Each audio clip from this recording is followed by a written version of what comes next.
प्रहलाद जी कह रहे हैं कि हे प्रभु, आप निजलाभ पूर्ण हैं, आपको किसी व्यक्ति वस्तु पदार्थ की अपेक्षा ही नहीं, आप आत्माराम आप्त काम पूर्ण काम है। फिर भी आप अज्ञानी जीवों की पूजा को स्वीकार करते हैं। क्यों करते हैं?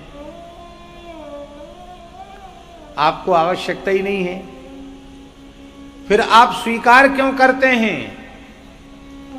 प्रहलाद जी कहते हैं करुणो वृणीते, करुणामय होने के कारण इन अज्ञानी जीवों के द्वारा की गई सेवा को स्वीकार कर लेते।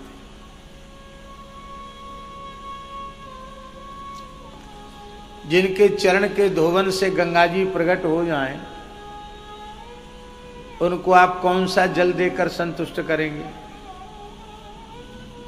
सारी धरती की नदियां जिनकी नस नाड़ी हों, उनको आप 4 आचमनी जल लेकर बोलते हैं पादयो पाद्यम हस्तयो अर्घ्यम मुखे आचमनियम सर्वांगे स्नानियम। एक आचमनी से ही कहते सर्वांगे स्नानियम।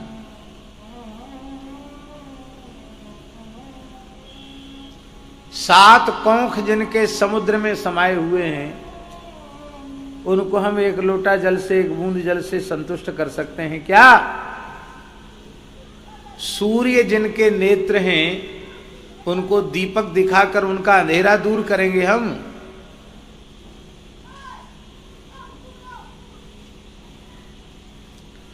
भगवान को न जल की आवश्यकता है, न फल की आवश्यकता है, न फूल की आवश्यकता है, न अन्नादि पदार्थों की आवश्यकता है, क्योंकि निजलाभ पूर्ण है।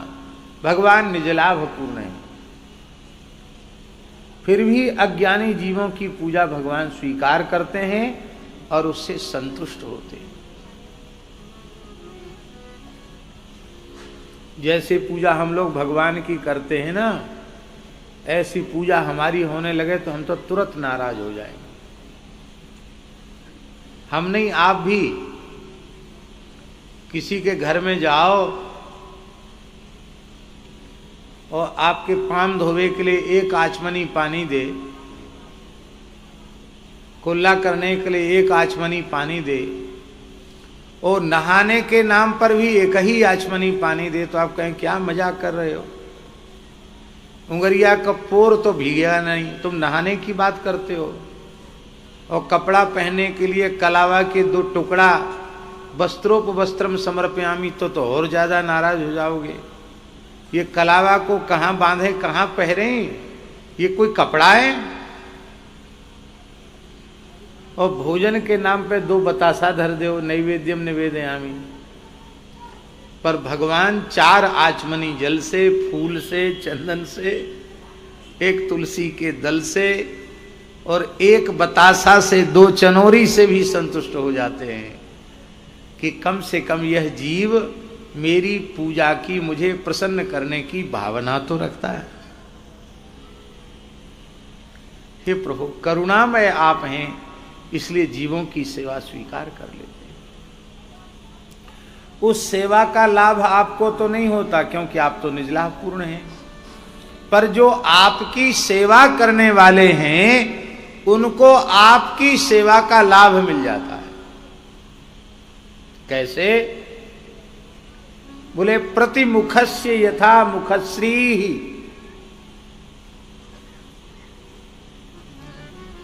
जैसे आपने अपने मुख का श्रृंगार किया, गोसाई जी मुख को श्रृंगार कियो और हाथ में दर्पण ले लियो, तो दर्पण में जो मोड़ो दिख रहे हो है ना, वाको श्रृंगार बिना किए ही है जाए।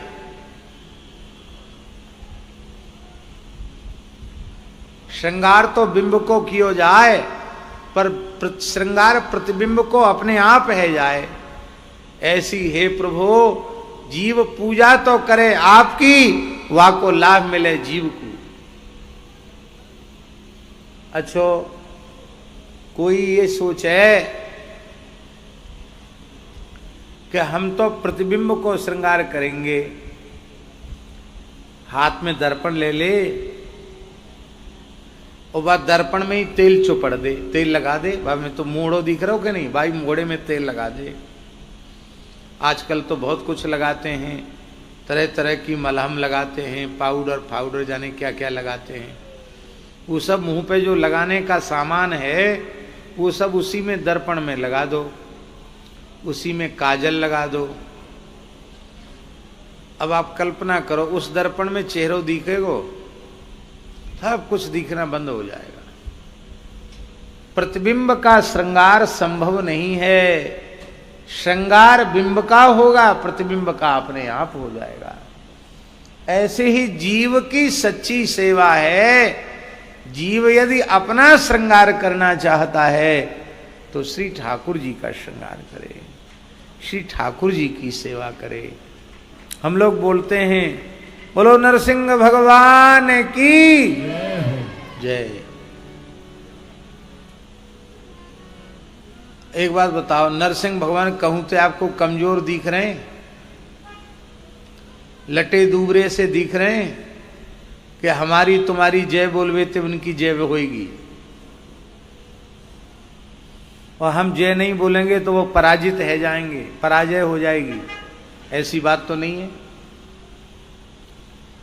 या को भाव है कि ठाकुर जी तो जय स्वरूप हैं, हम जय जयकार करें ठाकुर जी की और हमारी जय जयकार अपने आप है जाए। ये भगवत सेवा को फल है। तो प्रहलाद जी कह रहे हैं कि आप हमारे निरपेक्ष स्वामी हैं और हम आपके निष्काम सेवक हैं। हमारा आपका यही संबंध बना रहना चाहिए। हे प्रभु, जो आपकी आराधना उपासना करके आपसे कुछ चाहता है, आपकी भक्ति के बदले, आपकी सेवा के बदले कुछ चाहता है, न स भृत्यः, वह आपका सेवक कहलाने का अधिकारी नहीं है। तब क्या है? वणिक। वणिक माने शुद्ध व्यवसायी है। दुकान पे गए, बनिया को 50 रुपया दे दिए और बनिया ने 50 रुपया को सामान तोल के दे दी। लेन देन को व्यवहार है। तो प्रभु, न तो मैं बनिया हूं, ना आप ग्राहक हैं, ना आप बनिया, न मैं ग्राहक हूं। आप मेरे भगवान हैं, मैं आपका भक्त हूं। आप मेरे निरपेक्ष स्वामी हैं, मैं आपका निष्काम सेवक हूं। ठाकुर जी बोले नहीं, कुछ न कुछ तो मांगना पड़ेगा। प्रहलाद जी ने सोचा क्या मांगू, ये इतना पीछे क्यों पड़ गए मांगने के। इसका मतलब है कि मेरी पकड़ में नहीं आ रहा है, पर जरूर मेरे अंतःकरण में कोई न कोई कामना का बीज छुपा हुआ है। यदि कोई कामना का बीज न होता तो ठाकुर जी को ये हिम्मत कैसे पड़ती कि तुम मांग लो मांग लो मांग लो मांग लो। इसका मतलब कोई कामना भीतर है।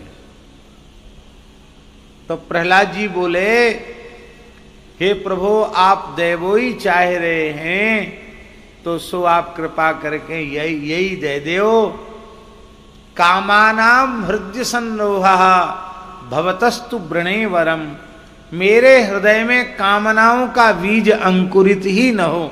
इसका मतलब है कोई कामना का बीज हो तो भी उसमें अंकुरण न हो, आपसे मांगने की इच्छा ही उत्पन्न न हो। भगवान ने कहा, प्रहलाद जी, मेरा दर्शन अमोघ है और तुम कुछ नहीं मांगोगे। अमोघ जानते हो? अमोघ माने नहीं जानते। मोघ माने होता है व्यर्थ और अमोघ माने होता है अव्यर्थ।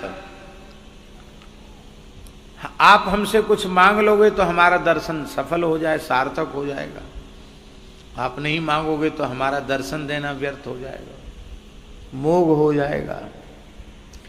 इसलिए मेरे दर्शन के अमोघत्व को सुरक्षित रखने के लिए कुछ मांग लो। तो प्रहलाद जी बोले, अपने लिए तो कुछ मांगने की इच्छा है नहीं।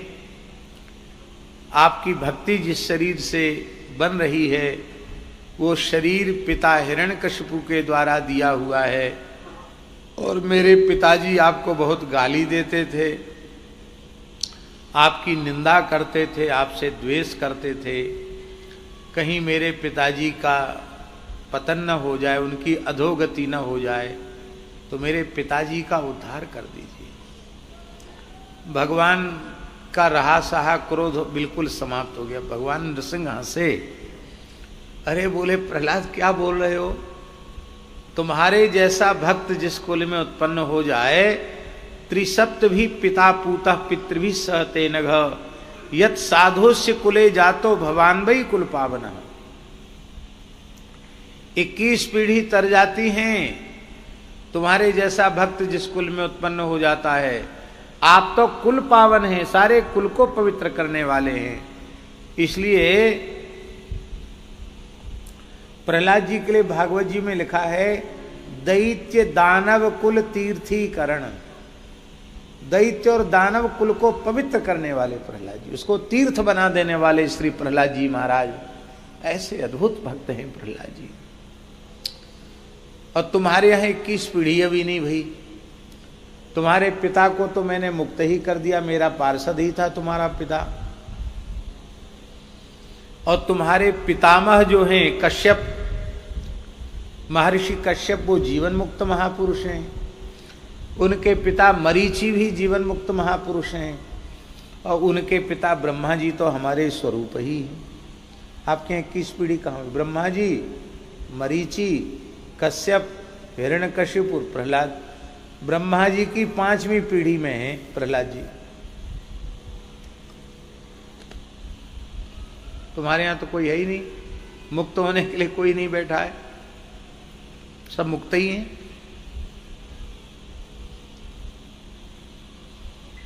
इसलिए ये मांगना तो न मांगने की जैसा है। अरे भाई मांग लो, मेरे संतोष के लिए ही मांग लो। ये हम बताना चाह रहे हैं सिद्ध कोटि के भक्त का लक्षण। सिद्ध कोटि के भक्त कभी कुछ नहीं चाहते। तो प्रहलाद जी ने सोचा पिताजी के लिए मांगा, वो तो कह दिया, वो तो पहले से ही मुक्त हो गए, हमने कर ही दिया उनको, तुम्हारी मांगने की जरूरत नहीं।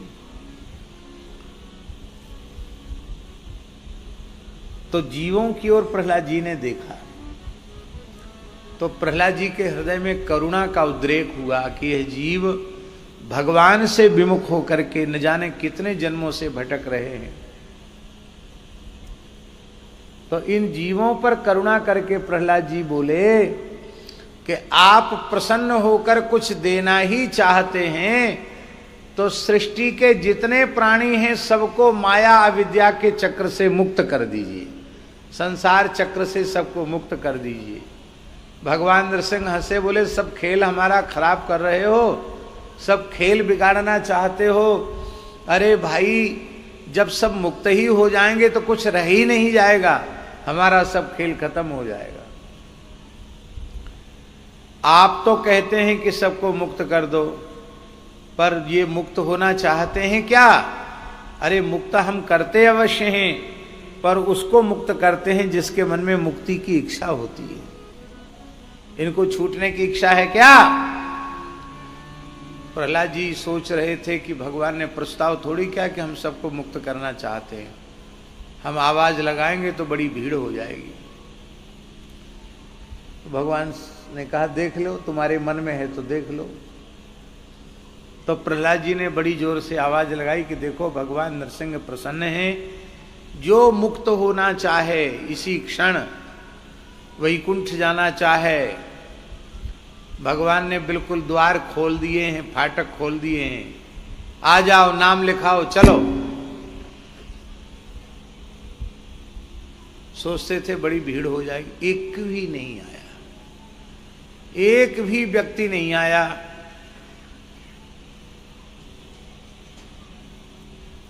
एक वृद्ध थे जो अब किसी काम के नहीं रहे, हाथ पांव हिलते हैं, कांपते हैं, खखारते रहते हैं, खांसते रहते हैं। पहले कमाते थे तो घर में सब बाबूजी बाबूजी करते थे। पश्चात धावती जर्जर देहे वार्ता कोपी न पृच्छति गेहे। अब घर में कोई पानी की नहीं पूछता है, सब कहते बुढ़ा घर कमरा घेरे पड़ा है, कब मरेगा पता नहीं, गंदगी करता है, खांसता रहता है। मनाते थे घर के लोग के बूढ़ा मर जाए, और तिरस्कार और ऊपर से होता था, अपमान होता था। तो प्रहलाद जी ने सोचा कि ये तो बेचारा घर से ऊब गया होगा, इसको ले चलें। कहा बाबा तुम चलो हमारे संग, भगवान कह रहे हैं। कहाँ चलें? बोले वैकुंठ चलो, भगवान नरसिंह जी बोल रहे हैं चलो वैकुंठ। उस वृद्ध ने कहा तुम चले जाओ वैकुंठ, मैं ना ही जा रहा हूं। क्यों? क्योंकि तुम सोच रहे हो कि मैं कोई काम को नहीं, मैं बहुत काम को हूं। कोई भिखारी भिक्षुक घर में आवे ना तो गाली गलौज करके डांट डपट के भगाए दूं, चल भाग, कमाए के धर गए हो यहां। तो दिन भर तो कुत्तान ने ना घुसन दूं और भिखारियन ने डांट डपट के भगाऊं, और कष्ट के कारण, खांसी के कारण, श्वास के कारण ना रात्रि को निद्रा तो आवे नहीं, रात भर खांसतो रहूं, कराहतो रहूं। तो कोई चोर आवे तो समझे कि घर में कोई जग रहे हो है, तो रात को चौकीदारी करूं। मैं मर जाऊंगा तो ये दो काम कौन करेगा? और तो सबरे काम घर के लोग कर ही रहे हैं। प्रहलाद जी ने कहा हे भगवान बड़ी प्रचंड माया है। इसी को विनय पत्रिका में गोस्वामी जी ने कहा गृहपाल हूते अति अनादर वचन काहू न भावई। कुत्ते से ज्यादा निरादर होने लग जाता है, फिर भी जिसके मन में वैराग्य नहीं है उसी घर में पड़ा रहता है, उन्हीं लड़के बच्चों के लिए रोता रहता है, उन्हीं की मोह माया में ममता में फंसा रहता है।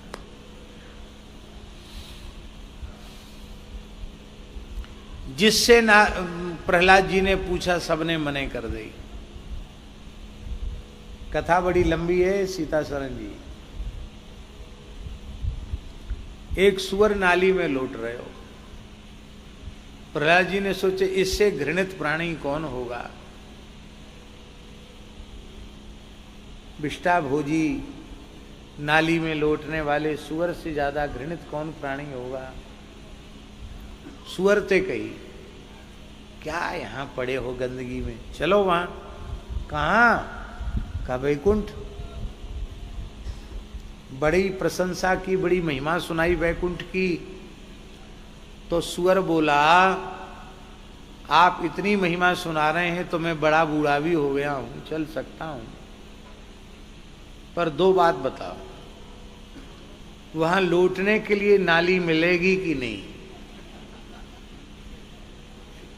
और हमारा जो भोजन है, क्या भोजन है सुअर का, कहने की जरूरत नहीं है, विष्टा भोजी, तो हमारा भोज्य पदार्थ वहां मिलेगा कि नहीं। अरे अभागे, वो सच्चिदानंद स्वरूप वैकुंठ है, उसमें नाली कहाँ, उसमें नाला कहाँ, उसमें मलमूत्र कहाँ। बोले तो तुम ही जाओ वैकुंठ, हमें ना जानो, हमें तो यहीं सबरो सुख मिल रहे हो। अरे तुम्हारा इतना घृणित भोज्य है। अरे बोले तुम्हें क्या पता है, इसी में मैं 56 भोग 36 व्यंजनों का अनुभव कर लेता हूं। मल की भी अनेक कोटियां हैं, एकदम पतला हो तो समझ लेता हूं खीर पी रहा हूं, हैं? कठोर हो तो समझता हूं लड्डू बर्फी पेड़ा खा रहा हूं, जलेबी खा रहा हूं।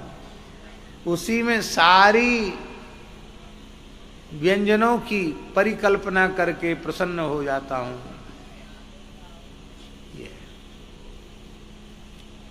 इसलिए आदि शंकराचार्य भगवान ने कहा संसार में 3 चीजें दुर्लभ हैं। दुर्लभम त्रयमेवैतत् देवानुग्रह हेतुकम। त्रयम एवैतत् दुर्लभम, ये 3 चीजें दुर्लभ हैं। और यदि ये दुर्लभ चीजें महाराज जी सुलभ हो जाएं तो ये भगवान की सर्वोपरि कृपा है। ये भगवान की कृपा है। क्या?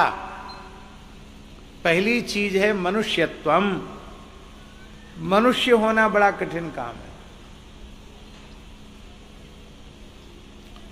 आवश्यक नहीं है कि मनुष्य के आकार प्रकार में दिखने वाले सब मनुष्य ही हों। आकार प्रकार मनुष्य के जैसा होता है पर आचरण स्वभाव मनुष्य के जैसा नहीं होता। राक्षसों से भी गया बीता होता है, पशुओं से भी गया बीता होता है। मनुष्य के जैसे दिखने पर भी सब मनुष्य नहीं होते हैं। इसलिए मनुष्य होना कठिन नहीं है पर मनुष्यता कठिन है। आज की भाषा में कि इंसानियत, मानवता। दूसरी चीज दुर्लभ क्या है? मुमुक्षुत्वम। संसार चक्र से छूटने की व्याकुलता। संसार चक्र से छूटकर हम भगवान के चरणों में पहुंचे, ऐसी व्याकुलता भी सबके मन में जगती नहीं। ये भी दुर्लभ है। और तीसरी अत्यंत अत्यंत दुर्लभ वस्तु है महापुरुष संश्रय। भगवत प्राप्त महापुरुष की चरण सन्निधि, ये अत्यंत अत्यंत दुर्लभ है। और दास के विचार से इन तीनों में सबसे श्रेष्ठ महापुरुष संश्रय है। महापुरुष का आश्रय मिल जाए तो आप में मनुष्यत्व भी आ जाएगा, आप में मुमुक्षुत्व भी आ जाएगा और आपका जीवन जन्म सफल हो जाएगा।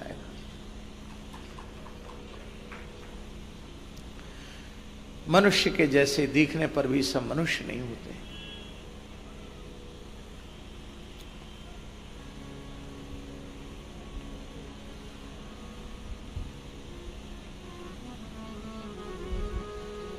भगवान ने कहा कि लेकिन प्रहलाद तुम्हारी भक्ति पर हम बिक गए हैं, न्योछावर हो गए हैं, तो हम प्रसन्न होकर वर देते हैं। त्वांच मांच स्मरन् काले कर्मबन्धै विमुच्यते। हे प्रहलाद, जो तुम्हारा और हमारा स्मरण करेंगे वे जीव कर्म बंधन से मुक्त हो जाएंगे। ये है सिद्ध कोटि के भक्तों का स्वरूप।